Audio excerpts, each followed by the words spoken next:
Hello again guys! Welcome again sa aming YouTube channel, Elmer Desiree TV. Maraming salamat po muli sa inyong patuloy na pagsuporta sa aming channel.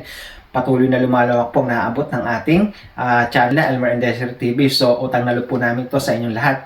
Ngayon, magpapakita muli tayo ng isang masarap na lutuing Filipino sa ating mga taga-subaybay. Ito ang pork barbecue. So, sa maraming okasyon, sigurado laging meron tayong pork barbecue, especially sa mga summertime. So, ngayon, magsasummer na naman sa Pilipinas at dito naman sa amin, winter time pa rin. Pero, ganun pa man, gagawa natin ito ng paraan para makapagawa tayo ng isang masarap na pork barbecue. So, narito ang ating mga ingredients. Ating mga ingredients sa ating masarap na pork barbecue. So, ang gagamitin natin na karne ay yung pork shoulder of pork kasi ito, ginahit ko siya ng manipis at pahaba. Normally, ang alam natin na pinaglulutuan ng ating pork barbecue ay yung sa uling. So, yun yung traditional para natin ang pagluluto ng ating masarap na pork barbecue. Ngunit dito, tuwing summer lang namin yung ginagawa kasi mahirap siyang magluto sa uling kapag ganitong winter time. So, mas madali, ginagawa namin siya sa aming teppanyaki. So, doon natin siya lulutuin. So, ito ang gagamitin natin para sa pagmamarinate na ating masarap na pork barbecue. Meron tayong tomato sauce, ang ating honey. So, pwede kayong gumamit ng brown sugar instead of honey. Pero, mas masarap ang ating honey gagamitin. Ito yung natural honey. So, meron tayong soy sauce, ang ating oyster sauce, lemon. So, ito ay yung concentrated na lemon na nabibili sa botelya. So, pwede kayong gumamit ng fresh na lemon. So, kailangan din natin ng ground black pepper at ang ating onion and garlic. So, simulan natin ang pagbababad ng ating masarap na pork barbecue. So, ito, paglahak-lahakin lang natin itong lahat ng ingredients ito dito sa ating itong pork shoulder or kasem. So, simulan natin sa ating sibuyas at bawang. Sunod natin natin ketchup. Ang ating honey.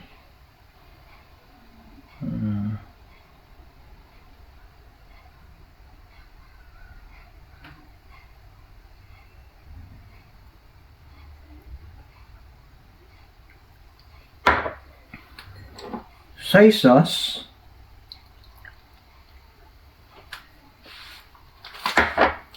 oyster sauce. So ito ay nagbibigay ng sarap, dinamnam din sa ating masarap na pork barbecue. At ang lemon. Ito nagbabalansin ng lasa. So kailangan natin ng lemon dito, lemon juice. So ang ating ground black pepper. So, ito lang ang ating ingredients sa ating masarap na pork barbecue. So, haluin lang natin siya at imamarinate siya for an hour or overnight. So, lulutuin na rin natin siya maya-maya lang. So, 1 oras lang natin siyang ibababad. So, ilalagay natin ito sa ating fridge para mabilis ang kanyang proseso ng pagmamarinate. Kumapit agad yung lasa sa ating karne. Tapos ito, maghahanda tayo ng sauce. Yun yung ating ipampapahid sa pork barbecue habang niluluto natin siya. Yung ating inihandang una lang na ingredients ay para lang dito sa ating marination ito. Or, pwede rin gumamit kayo na yung pinagbabada natin ito, yun na rin ang gamitin na pampahid natin sa ating barbecue habang niluluto natin siya. Kasi habang niluluto siya, magdra-dry siya. So, kailangan natin siyang i-base ng marination. So, eto na. Klimpim lang natin siya at ilalagay natin sa ating fridge o sa ating refrigerator. So, fridge ang tawag namin dito. Inglaterra sa refrigerator.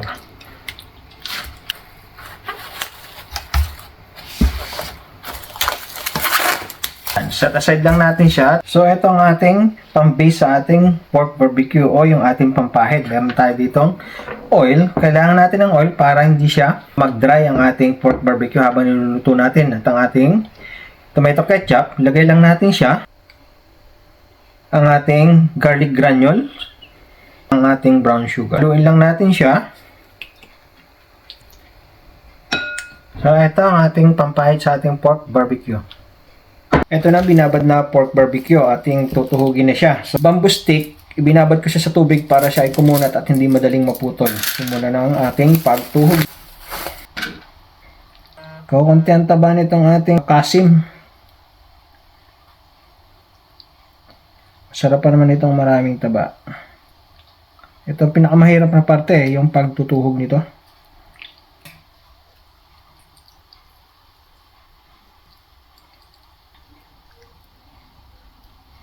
Ating na palang teppanyaki, malit lang ang size niya. Ito lang kahaba ang ating gagawing barbecue.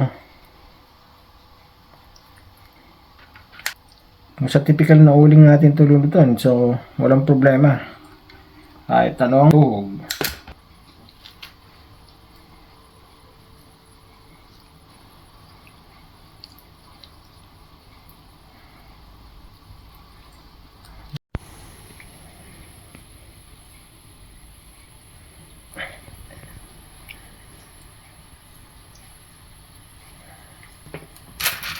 Asawa ko, paborito namin yung may taba. Kaya, nalalaba. Yung anak naman namin ay gusto yung laman. Hindi siya kumakain pagka may taba. Tinatanggal niya lang yan. Kahit ako nung bata pa, ayaw din namin ng may taba. So, agawan sa laman. Mga 2 tuhog na lang itong natitira nating barbecue. Makapagluto na tayo. Sa traditional na charcoal cooking ng barbecue natin, magpapabaga pa tayo dito sa teppanyaki. Mainit na, so makapagluto na agad tayo. Ayan na ang last natin. Ito na ang ating tinuog na pork barbecue. So lulutuin na natin siya sa ating teppanyaki. Okay, ito yung sinasabi kong teppanyaki na powered by electric siya. So, nandun ang control natin. Tinakpan ko siya ng foil para hindi magdumi ang ating control. At ito ang ating mga pampahid. So, ito yung prepare natin kanina. Pang-base niya, oh. At ito yung sabaw ng marination natin. At ito ang ating barbecue. So, i-on na natin ang ating control dito. Ganyan lang siya. Yan o, nagpula na. So, lagay natin muna siya sa pool. Number 5. At maglalagay na tayo ng ating barbecue maya maya. So, lagyan lang natin siya dito. Ano yan?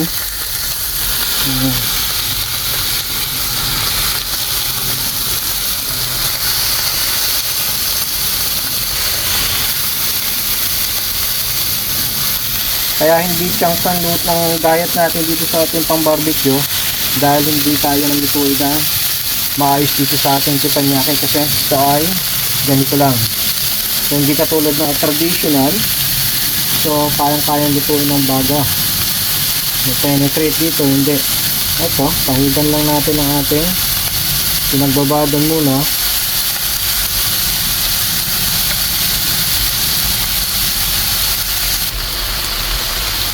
Na ganyan lang, susunod natin itong ating may mantikang ginawa. Ito siya, oh.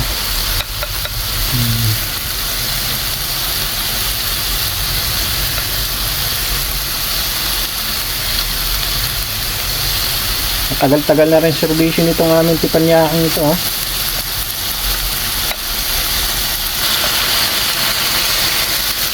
Ayan, ganyan lang.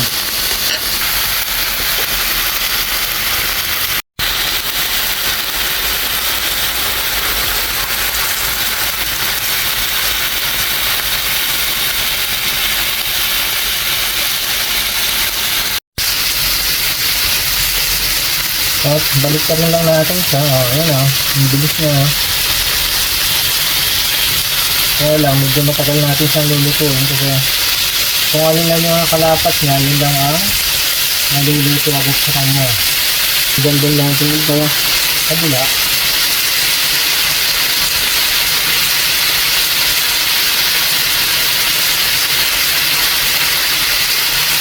So, ganun lang.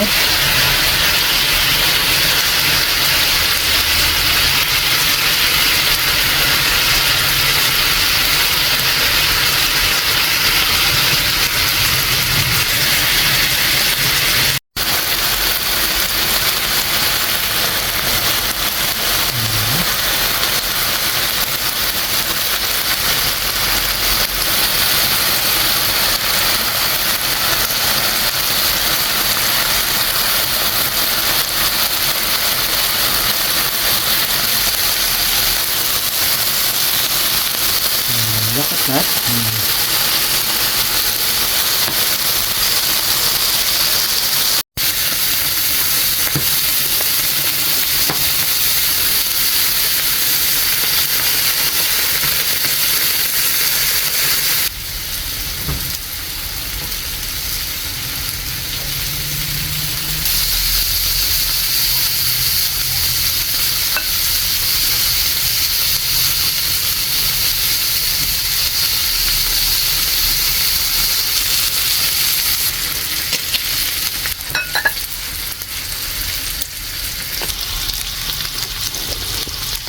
Ayan o, malapit na maluto ang ating barbecue.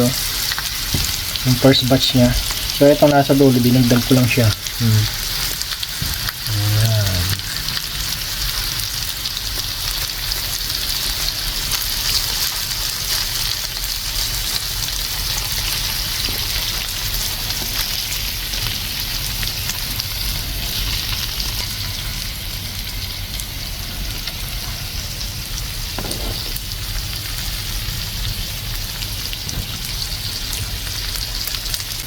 Ito, first batch. Ito siya. Look at that. So, pwede na natin itong hanguin. Ito siya.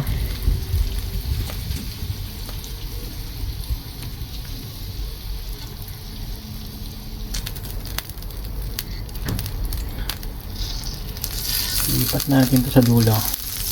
Ito masyado. Ayan. So, ito na ang ating first batch na ating pork barbecue. Okay lang ulit tayo dito.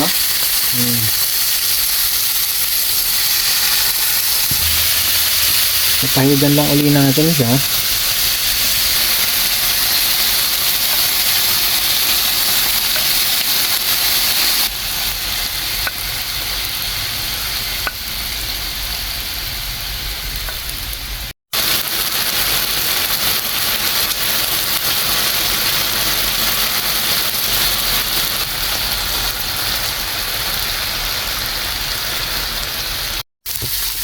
So, ayan na ang ating last batch ng pork barbecue.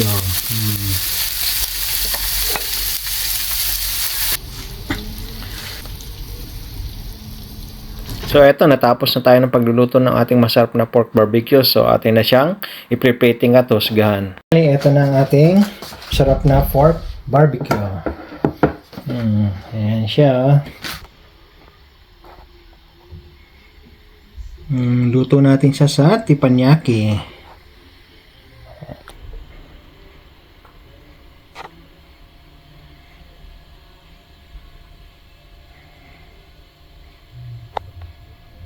May inihanda ako dito. Ang plating natin para sa ating pork barbecue. So, kuha lang tayo dito.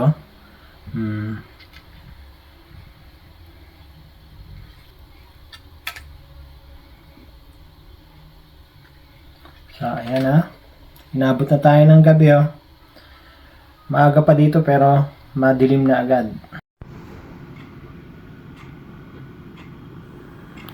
Ito ang ating masarap na barbecue. May inihanda nga pala ako ditong sausawa na maanghang. Ito siya.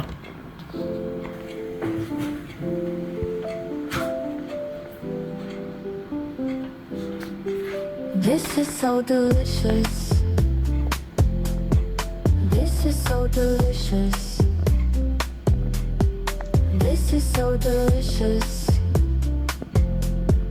This is so Okay, tikman natin ang ating masarap na barbecue. Ito, naggawa ako ng ating dipping sauce, ating sasawan nitong ating barbecue. So, tikman natin.